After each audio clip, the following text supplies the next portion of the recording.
اللهم صل على محمد وعلى آلہ وصحبہ وسلم۔ بسم اللہ الرحمن الرحیم۔ عن اسامۃ رضی اللہ تعالی عنہ قال قال رسول اللہ صلی اللہ تعالی علیہ وسلم قمت على باب الجنة فكان عامة من دخلها المساکین، رواہ البخاری۔ نبی کریم صلی اللہ علیہ وسلم نے ارشاد فرمایا، میں جنت کے دروازے پر کھڑا ہوا تو وہاں اکثر داخل ہونے والے محتاج اور کمزور لوگ تھے۔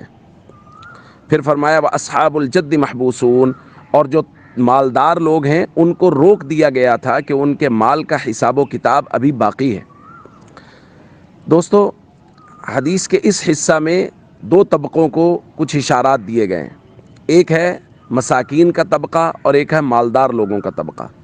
جو مساکین کا طبقہ ہے اس کے لیے تو بہت بڑی تسلی ہے کہ دنیا میں وقت جیسے کیسے بھی مشکل سے گزر رہا ہے، گزارا مشکل سے ہو رہا ہے، اللہ کی رضا پہ راضی رہیں۔ اللہ نے ہمیں جس حال میں رکھا ہے، مالی اعتبار سے اللہ نے جو ہمیں دیا ہے اس پر خوش رہیں کہ اللہ کے نبی صلی اللہ علیہ وسلم فرما رہے ہیں سب سے پہلے بھی جنت میں مساکین داخل ہوں گے اور سب سے زیادہ جنت میں داخل ہونے والی تعداد بھی مساکین کی ہی ہوگی۔